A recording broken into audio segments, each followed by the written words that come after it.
And also the player that we've been linked with over the past couple of weeks is Santiago Jimenez, who I can't remember who, but someone mentioned his name before. I think it was Sonny. So, like, if we could sell Richarlison for 45 and buy Santiago for 45, would you take that right now, Sonny?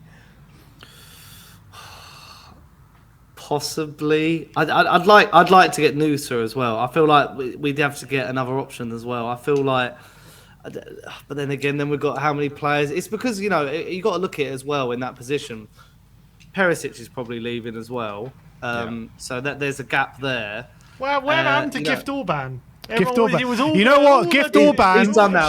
No. Gift Orban went off the boil, but he's actually back now. He's actually scoring goals again.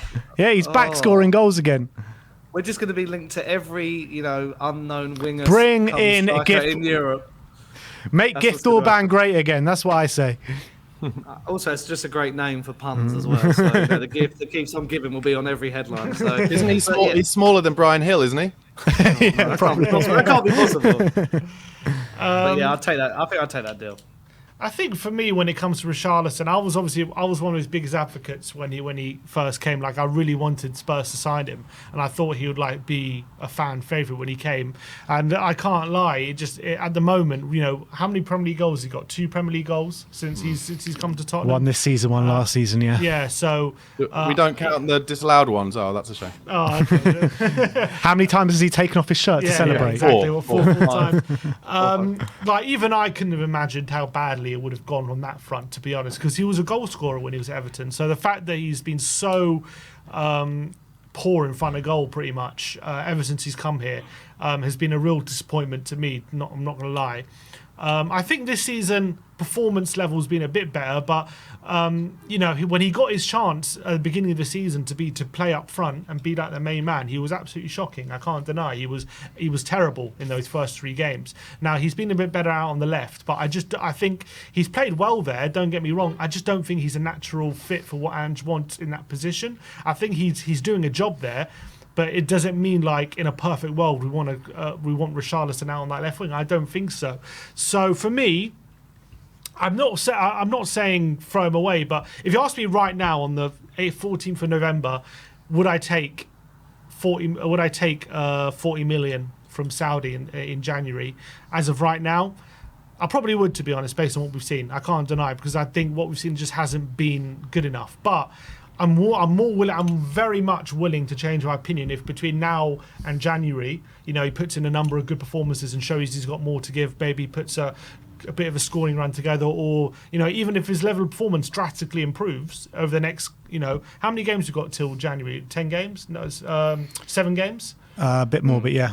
So if he can show in those 7 games to me that he's got a lot more. That he's got a lot more in his locker than he's been showing, even in his good performances of late. He's been good, but he still hasn't been amazing. He has been good though. He always leaves you wanting more. Yeah, I've never been blown away by any performance he's given us. That's the truth. What's he got to do? Double his goal tally. Not one more. Yeah, just one more goal. That's all we want. Give me like 3 goals or something from now till January. Maybe, and I can think about it and think, okay, maybe it's not worth selling him. Maybe it's worth keeping him around. But if he keeps putting in these performances, I'm more than happy to sell him right now, because it's just not enough. And at the moment, it's just, I feel like he's taking up a spot, which I think, as Sonny said, you get a young winger in there, even a guy who's getting a similar goal output to Richarlison, but it's just more of a threat on the ball. He's taking people on. He's causing a bit more chaos than Richarlison is at the moment. He's making the ball stick. He's not giving the ball away as needlessly as Richarlison is. I think that I'd much rather that than what I'm seeing right now from Richie, unfortunately. And this is coming from someone who, I'm a big fan of his. I was a massive fan of his at Everton. I really thought he could have been a star here at Tottenham. But I can't lie and say that from what we've seen, it's been anywhere near shocking, to be honest. And let's say Ange does persist with him. How long would you want Ange to give him? I mean, what does that even mean, give him? I mean, how long to keep putting your faith until he wants to sell him? I mean, between now and January, he has to have a good next 7 games. So it's all relying on his next 7 games. 100%. If we get an offer from Saudi, a significant offer, 40 million plus, right? And he hasn't shown anything between now and January to suggest that his form is improving, I'll take it. 100%. I'll take it.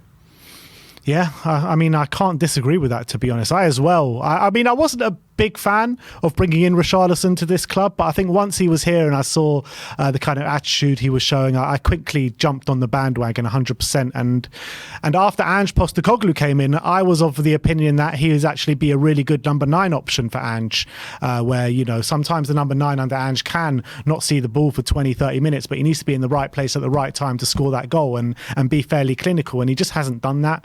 And since moving out to the left wing, I agree with Barnaby. He has got better, but I still think better is still not good enough, in my opinion, from what RICHARLISON has shown. So I'm very open to moving him on. I'm very open to looking at this Nusa and this Santiago Jimenez, but I'm going to caveat it with I trust in every decision that Ange Postecoglou wants to make, because I think that every decision he has made and what he's shown in the Spurs managerial career so far is that we're on the right track. So I just want to put the full faith in the manager, and if he wants to back RICHARLISON, then I'm going to back RICHARLISON as well, and I think that's what it's going to come down to. Can I just say, can you imagine that negotiation between Daniel Levy and the Saudis? Like, can you imagine Daniel Levy never deal with us taking again £40 million? I don't think so. He wouldn't, I literally, I know what you've been paying for some of these players. You just keep on going up. We don't care. So, yeah, and that's true. I think because it's a Saudi club, 100%, I think we can definitely get our money back for what we paid for him.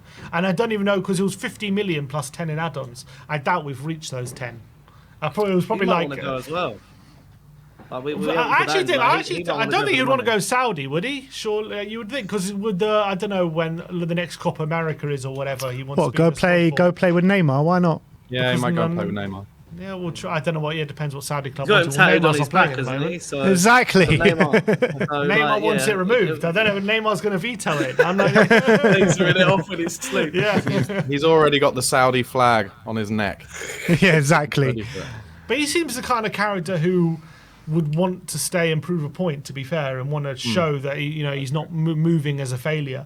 But I don't think we get anywhere close to our money back unless he goes to Saudi. I agree right now, 100%. I 100% agree with that. That's the reality.